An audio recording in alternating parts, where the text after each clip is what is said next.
కుర్చీలాట climax కు చేరుకుంది. ఎట్టకేలకు ముఖ్యమంత్రి పదవికి రేపు రాజీనామా చేయబోతున్నారు సిద్దరామయ్య. ఇందుకోసం గవర్నర్ అపాయింట్మెంట్ కూడా తీసుకున్నారు. కొత్త సీఎంగా డీకే శివకుమార్ ఎన్నికవుతారని తెలుస్తోంది. మంత్రివర్గంలోనూ కీలక మార్పులుంటాయని చెప్తున్నారు. మరోవైపు డీకే కాకుండా పరమేశ్వరన్ పేరును హైకమాండ్ కు సిద్దరామయ్య సూచిస్తున్నారనే ప్రచారం సాగుతోంది. కర్ణాటకలో క్లైమాక్స్ కు చేరిన సీఎం కుర్చీ ఫైట్. ఇదే అంశంపై ఇవాళ డిఎన్ఏలో మా ఎడిటర్ భరత్ తో డిస్కస్ చేద్దాం. భరత్, సిద్దరామయ్య నిజంగానే రాజీనామా చేయబోతున్నారా లేక హైకమాండ్ ఒత్తిడి అనుకోవచ్చా? సో హైకమాండ్ ఒత్తిడి వల్లే రాజీనామా, ఇంకా దానిలో వేరే డౌటే ఉంది. నిన్న మీరు క్వశ్చన్ అడిగినప్పుడు కేసీ వేణుగోపాల్ అన్నారు కదా అని అన్నారు. అప్పుడు నేనేం చెప్పానంటే, అంటే స్టార్టింగ్ లో కేసీ వేణుగోపాల్ అంత 15 నిమిషాల క్రితమే మాట్లాడారు. సీఎం మార్పు ఉండదు కర్ణాటకలో అన్నారు. అప్పుడు నేను చెప్పాను, ఏం చెప్పానంటే, కాదంటే అవుననిలే, అవునంటే కాదనిలే, ఆడవారి మాటలకు అర్థాలు వేరు బదులు కాంగ్రెస్ హైకమాండ్ మాటలకు అర్థాలు వేరులే అని చెప్పాను. సో అదే జరగబోతుంది. రేపు ఉదయం 10:30కో 11 గంటలకో గవర్నర్ను కలిసి రాజీనామా ఇవ్వబోతున్నారు సిద్దరామయ్య. ఎందుకంటే దాదాపు 6 గంటల పాటు మీటింగ్ జరిగిందంటేనే సంథింగ్ ఇంపార్టెంట్. రాజ్యసభ సీటు గురించి అంతసేపు డిస్కషన్ జరగదు. సో రాహుల్ గాంధీ క్లియర్ గా సిద్దరామయ్యకు రాజీనామా చేయాలి అని చెప్పారు. రాజీనామా చేయబోతున్నారు సిద్దరామయ్య. 77 సంవత్సరాలు సిద్దరామయ్యకు. పబ్లిక్ లో చాలా బలం ఉంది. ఒక బీసీ చీఫ్ మినిస్టర్. ఇప్పుడు బీసీ చీఫ్ మినిస్టర్ తీసి నాన్ బీసీకి ఇవ్వబోతున్నారు, ఒక్కలిగాకి ఇవ్వబోతున్నారు. సో అందుకని ఇక్కడ చూడాలి. బట్ ఎందుకంటే వీళ్ళ ఇద్దరి మధ్య 2.5 years కి అగ్రిమెంట్ కుదిరింది, చెర్రీ 2.5 సంవత్సరాలని చెప్పి. బట్ దాన్ని ఎప్పుడు కూడా సిద్దరామయ్య అక్నాలెడ్జ్ చేయలేదు బహిరంగంగా.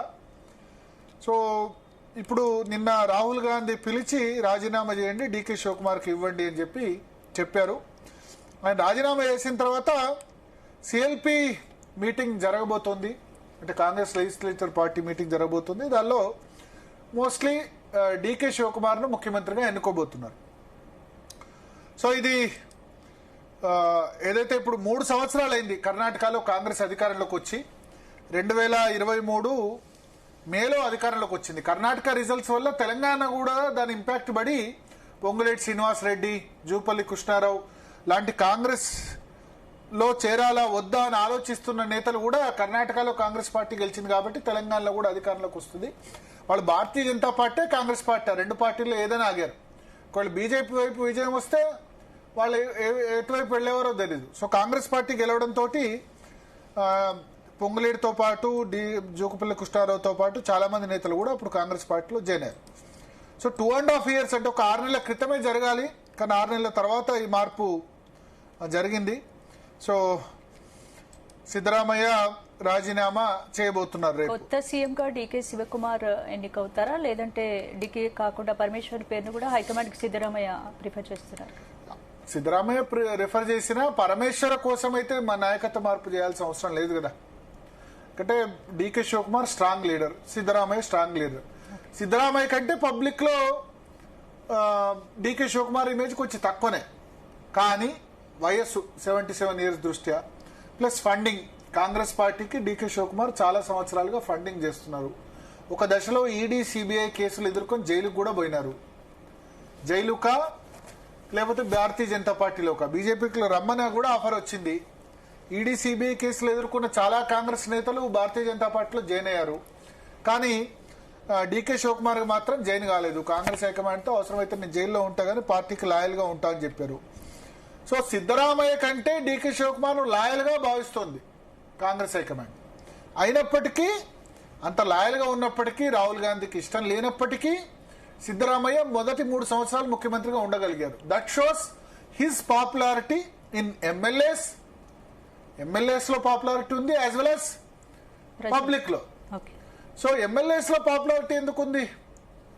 ఎమ్మెల్యేస్ ఏమనుకుంటారు, నెక్స్ట్ మనం గెలవాలంటే మనకు పాపులర్ లీడర్ ఉంటేనే గెలుస్తారు, అంతే కదా. వాళ్ళు మళ్ళా ఎమ్మెల్యేగా ఎన్నిక కావాలి, ప్రభుత్వ ఇమేజ్ బాగుండాలి. సో దానికి సిద్దరామయ్య సెట్ అని అనుకున్నారు. అయితే 77 years కావడం ఇవన్నీ కూడా కొంత. కానీ సిద్దరామయ్య వర్గం డీకే నాయకత్వాన్ని పూర్తిగా అంగీకరిస్తుంది. అంగీకరించక తప్పదు కదా. ఇప్పుడు సిద్దరామయ్య తిరుగుబాటు చేస్తుంటే వేరే విధంగా ఉండేది.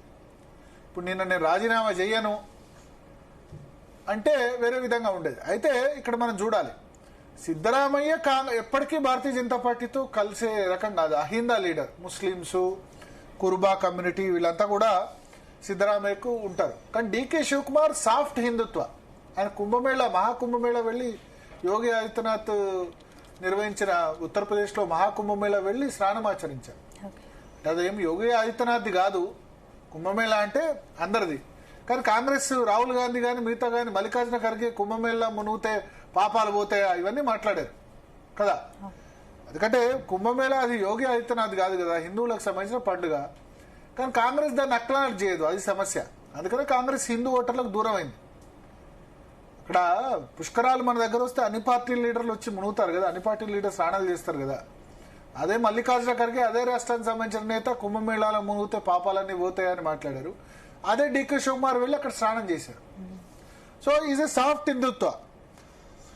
సో అందుకనే మొత్తానికి ఇప్పుడు సిద్ధరామయ్యను 2023 చీఫ్ మినిస్టర్ చేసినప్పుడే శివకుమార్ డిసప్పాయింట్ అయ్యారు. కానీ ఎమ్మెల్యేలు ఆయన చేతిలో లేరు. 134 మంది ఎమ్మెల్యేలు 30 మంది ఎమ్మెల్యేల వరకు డీకే శివకుమార్, మిగతా వాళ్ళంతా కూడా సిద్ధరామయ్య వైపు ఉండే. సో చాలా మారథాన్ మీటింగ్ జరిగింది నిన్న. డీకే శివకుమార్, సిద్ధరామయ్య, రాహుల్ గాంధీ, కేసీ వేణుగోపాల్ రాజ్యసభ తీసుకోమని చెప్పారు, మీరు జాతీయ స్థాయిలో ఉండమని చెప్పారు. కానీ సిద్ధరామయ్య మాత్రం రాజ్యసభ సీటు తను తీసుకోనని చెప్తున్నారు. నాకు హిందీ రాదు, ఇంగ్లీష్ ఓకే, నేను అక్కడ జాతీయ స్థాయిలో వెళ్ళేం చేయాలి, నేను కర్ణాటకలోనే ఉంటానని ఆయన చెప్తున్నారు. అంటే ఇప్పుడు ఈ 2 సంవత్సరాల తర్వాత అయినా మళ్ళా సీఎం అవకాశం వస్తే, ఎందుకంటే 80-85 అధికారం అన్నది ఆశ జావదు. అధికారంలో లేనప్పుడు ఆరోగ్యం బాగుండదు. అధికారం వస్తే గనక ఆరోగ్యం బాలేని నేతలు కూడా లేచి బెడ్ మించి కూడా పరిగెత్తుకుంటూ వస్తారు. అధికారం అంత గ్లామర్ ఇస్తుంది. అధికారం కోల్పోయిన వెంటనే చనిపోయిన వాళ్ళు కూడా ఉన్నారు కదా, అనారోగ్యం పాలైన వాళ్ళు కూడా ఉన్నారు. ఏంటి అసలు సీఎం మార్పుతో ప్రజలకు నిజంగా ఉపయోగం ఉంటుందా, లేకపోతే ఇది రాజకీయ సమీకరణాల గురించి? అంటే కాంగ్రెస్ హైకమాండ్ ఏమనుకుందంటే, రాజస్థాన్ లో ఈ తప్పు చేశాం మనం. రాజస్థాన్ లో అశోక్ గెహ్లాట్, సచిన్ పైలట్ ఇద్దరు సీఎం పదవికి పోటీ పడ్డారు. మధ్యప్రదేశ్లో కమల్నాథ్, జ్యోతిరాదిత్య సింధియా ఇద్దరు పోటీ పడ్డారు కదా. సో ఇట్లా పోటీ పడ్డప్పుడు ఏం జరుగుతుందంటే, రాజస్థాన్లో అశోక్ గెహ్లాట్, సచిన్ పైలట్ పోటీ పడ్డప్పుడు సచిన్ పైలట్కు పగ్గాలు అప్పగించుంటే బాగుండేది. కానీ అట్లా అప్పగించలేదు. అశోక్ గెహ్లాట్ను 5 సంవత్సరాలు కంటిన్యూ చేశారు. 3 సంవత్సరాల తర్వాత తీసేసి యువతరమైన సచిన్ పైలట్కి అప్పగించుంటే మళ్ళా కాంగ్రెస్ అధికారంలోకి వచ్చి ఉండేది అన్న ఒక భావన ఉండే. అట్లాగే మధ్యప్రదేశ్లో కురువృద్ధుడైన కమల్నాథ్కి అప్పగించారు 75+. కానీ జ్యోతిరాదిత్య సింధియాకు ముఖ్యమంత్రి బాధ్యతలు ఇవ్వలేదు. దాంతో జ్యోతిరాదిత్య సింధియా భారతీయ జనతా పార్టీలో చేరారు. చూశారు కదా ఏం జరిగిందో. జ్యోతిరాదిత్య సింధియా ఇప్పుడు ఐటీ మినిస్టర్గా ఉన్నారు. ఇంక ఎన్నేళ్ళు వెయిట్ చేసినా యువతరానికి అవకాశం రాదు, కాంగ్రెస్లో వృద్ధ జంబుకాలే ఉంటారన్న వచ్చింది. సో ఆ తప్పును కర్ణాటకలో చెయ్యొద్దు. సరే, సిద్ధరామయ్య మోస్ట్ పాపులర్ లీడరే, బట్ లాయలిస్ట్ అయిన డీకే శివకుమార్ కూడా అవకాశం ఇవ్వాలి. పైగా కాంగ్రెస్ హైకమాండ్కి ఇప్పుడు కావాల్సింది ఫండింగ్. ఎందుకంటే దేశంలో ఇదివరకు యూపీఏ అధికారులు ఉన్న సమయంలో ఒక దశలో 12-15 రాష్ట్రాల్లో అధికారులు ఉండే. ఇప్పుడు డబ్బులు చాలా ఇబ్బంది. బీజేపీ రిచెస్ట్ పార్టీ అవుతుంది, కాంగ్రెస్ పార్టీకి ఫండింగ్ ఇచ్చేవాళ్ళు లేరు. తెలంగాణ, కర్ణాటక 2 రాష్ట్రాలే. సిద్ధరామయ్య అయితే పెద్దగా ఫండింగ్ ఇవ్వరు కాంగ్రెస్కు. ఎందుకంటే ఆయనకు డబ్బులు సంపాదించడం కూడా తెలీదు. ఆయన ఎప్పుడు ఆయన కాన్సన్ట్రేషన్ అంతా ప్రజల మీద. డీకే శివకుమార్ అయితే కొంత ఫండింగ్ కూడా కాంగ్రెస్ పార్టీకి ఇస్తారు. అర్బన్ డెవలప్మెంట్, ఇరిగేషన్ ఈ పోర్ట్ఫోలియోస్ పెట్టుకున్నారు. వాళ్ళ దగ్గర నుంచి బెంగళూరు నగరం చాలా పెద్ద నగరం కాబట్టి, మహానగరం కాబట్టి కాంట్రాక్టర్స్, వర్క్స్ దీని రిలేటెడ్ ఆ ఫండ్స్ డైవర్ట్ చేస్తారు. అస్సాం ఎలక్షన్ మన డీకే శివకుమార్ చూసుకున్నారు ఖర్చు. కేరళ ఎలక్షన్ మన ముఖ్యమంత్రి రేవంత్ రెడ్డి చూసుకున్నారు. ఇవన్నీ ఓపెన్ సీక్రెట్, అంతే కదా. తెలంగాణ ముఖ్యమంత్రి కేసీఆర్ ఉన్నప్పుడు కూడా ఒక 5-6 రాష్ట్రాలకు డబ్బులు పంపించారు. మమతా బెనర్జీకి వెస్ట్ బెంగాల్లో, కర్ణాటకలో కుమారస్వామికి, ఉత్తరప్రదేశ్లో అఖిలేష్ యాదవ్కు, వీళ్ళందరూ కూడా డబ్బులు పంపించి అక్కడ వాళ్ళకు ఎలక్షన్ ఖర్చుల కోసం పంపించారు ఇక్కడ పనిచేస్తున్న వాళ్ళు. So it's open secret. చెప్తే గనక ఢిల్లీకి కప్పం కడతారని వాళ్ళు అనొచ్చు, వీళ్ళు అనొచ్చు. ఈ కప్పం కట్టకపోతే ప్రజలు ఈ ఎలక్షన్ ఫండింగ్ అన్నది చేయకపోతే ఇప్పుడు ఆ సిస్టమ్ ఆ విధంగా తయారైంది కదా, చేయలేని విధంగా తయారైంది కదా. సో ఇప్పుడు సిద్ధరామయ్య అయితే ఒకటి క్లియర్, ఆయన అయితే వైదొలగడం ఖాయం రేపు. ఇంకా డిప్యూటీ సీఎం డీకే శివకుమార్ ముఖ్యమంత్రి కూడా ఖాయం. Deputy CMs 3-4 ఇస్తారంటున్నారు. దీనిలో 3-4 పేర్లు వినిపిస్తున్నాయి.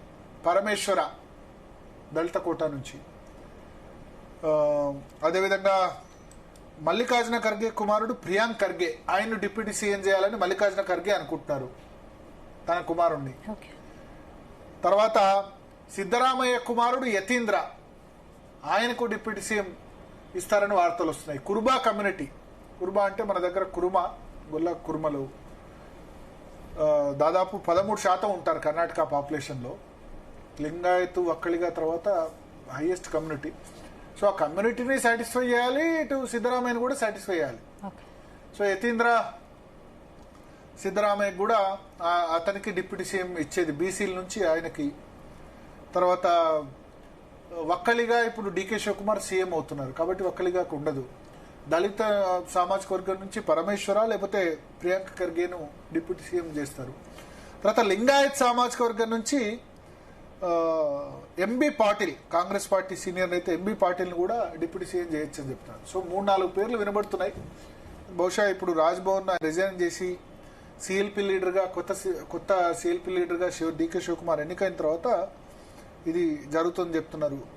జేసీ మహదేవప్ప పేరు వినబడుతోంది డిప్యూటీ సీఎంకి. కేజే జార్జ్ పేరు వినబడుతుంది. హెచ్సి మహాదేవ్, మన సతీష్ జార్కిహోలి పేరు వినబడుతుంది. ఇట్లా చాలా పేర్లు వినబడుతున్నాయి. బట్ ఏదేమైనా బ్యాటన్ అంటే ముఖ్యమంత్రి పీఠం సిద్ధరామయ్య నుంచి డీకే శివకుమార్కు వెళ్ళబోతోంది. ఇంకోవైపు ఇటు డిప్యూటీ సీఎంలుగా వీళ్ళందరూ కూడా చేయబోతున్నారు. నెక్స్ట్ 2 years ఈ అడ్మినిస్ట్రేషన్లో జరుగుతుంది. బట్ సిద్ధరామయ్య మాత్రం నేను కర్ణాటక వదిలి రాను అంటారు. దాన్ని బట్టి చూస్తే సిద్ధరామయ్య కర్ణాటకలో ఉంటే డీకే శివకుమార్కి ఇబ్బందే. ఇక్కడ సిద్ధరామయ్య వర్గీయులు ఎమ్మెల్యేలు ఎక్కువ ఉన్నారు. ఇప్పుడు మళ్ళీ రీషఫల్ చేస్తారు. మంత్రివర్గంలో ఎక్కువ మందికి అవకాశం కల్పించలేరు. మంత్రివర్గంలో సిద్ధరామయ్య వర్గీయులకు కూడా అవకాశం ఇవ్వాలి డీకే శివకుమార్ తో పాటు. మధ్యలో మల్లికార్జున ఖర్గే ఆయన వర్గీయులకు కూడా కొద్దిమంది అవకాశం ఇప్పించే ప్రయత్నం చేస్తారు. సో కర్ణాటకలో టూ మెనీ లీడర్స్ ఉన్నారు కాబట్టి ఇదంతా కూడా ఈ కొట్లాటలు అయితే అనుకున్నంత ఇబ్బంది అయితే జరగలేదు. సేఫ్ గా జరిగిపోతుంది నాయకత్వ బదిలీ. సిద్ధరామయ్య పెద్దగా రెసిస్ట్ చేయలేదు. ఎందుకంటే 8 గంటల పాటు మీటింగ్ జరిగి రాహుల్ గాంధీతో తను చర్చించి చెప్తాను తన సన్నిహితులతో అన్నట్టు చెప్పారు.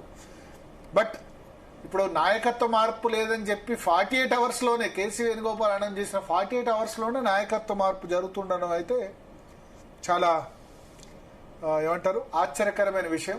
కాంగ్రెస్ హైకమాండ్ కేసీ వేణుగోపాల్ ఉద్దేశపూర్వకంగా అందరినీ డైవర్ట్ చేశారు.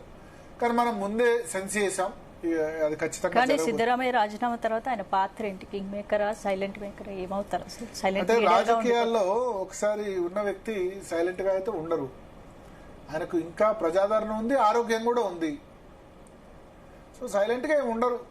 డీకే శివకుమార్ ఇబ్బంది పెట్టే ప్రయత్నం చేస్తారు. నెక్స్ట్ ఎన్నికల్లో మళ్ళా తన సీఎం క్యాండిడేట్ గా చేసే ప్రయత్నమో లేకపోతే ఆ విధంగా చేసే ప్రయత్నం చేస్తారు. కేంద్ర రాజకీయాలకు రానని చెప్తున్నారు. నాకు హిందీ రాదు, నేను వచ్చేం చేయాలని చెప్తున్నారు. మన తెలంగాణలో జరిగిన బీసీ డిక్లరేషన్ బహిరంగ సభలో కూడా హిందీలో మాట్లాడలే ఆయన, కన్నడలో మాట్లాడారు. సో మోస్ట్లీ జాతీయ రాజకీయాలకు ఓరు. ఆల్రెడీ మల్లికార్జున ఖర్గే ఉన్నారు కదా జాతీయ రాజకీయాలు. రాజ్యసభలో విపక్ష నేత ఇట్లాంటి అవకాశాలు ఇస్తారని చెప్తున్నారు. But I don't think so it will happen. Siddaramaiah role ఏందన్నది రాబోయే రోజుల్లో డిసైడ్ అవుతుంది. But he is very popular chief minister. సరే ఆయన 5 సంవత్సరాలు 2013 నుంచి 2018 వరకు చీఫ్ మినిస్టర్గా ఉన్నారు. మళ్ళీ ఇప్పుడు 3 years ఉన్నారు, 8 years ఉన్నారు.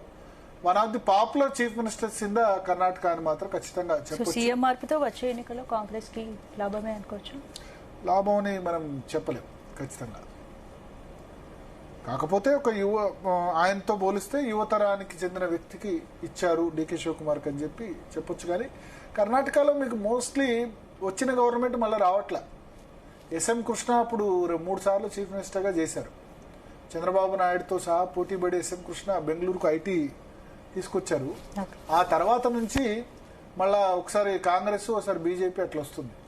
ఒకసారి కుమారస్వామికి వచ్చింది, ఇంకోసారి యడ్యూరప్ప, ఆ తర్వాత మళ్ళా కాంగ్రెస్ వచ్చింది సిద్ధరామయ్య, ఆ తర్వాత బీజేపీ టైంలో 3 చీఫ్ మినిస్టర్ చేంజ్ చేశారు.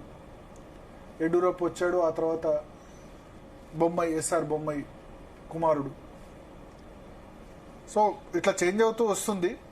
మళ్ళా కాంగ్రెస్ వస్తుందా లేదా అన్నది చూడాలి. లాస్ట్ 20 yearsగా అయితే స్టేబుల్ గవర్నమెంట్ అయితే కర్ణాటకలో ఉండట్లేదు. కర్ణాటక ప్రజలు ఒకసారి అధికారం ఇచ్చిన పార్టీకి మళ్ళా అవకాశం ఇవ్వట్లేదు. ఏం జరుగుతుందో చూద్దాం. రైట్ భరత్, ఇక నెక్స్ట్ టాపిక్ లోకి వెళ్ళే ముందు డిఎన్ఏలో షార్ట్ బ్రేక్.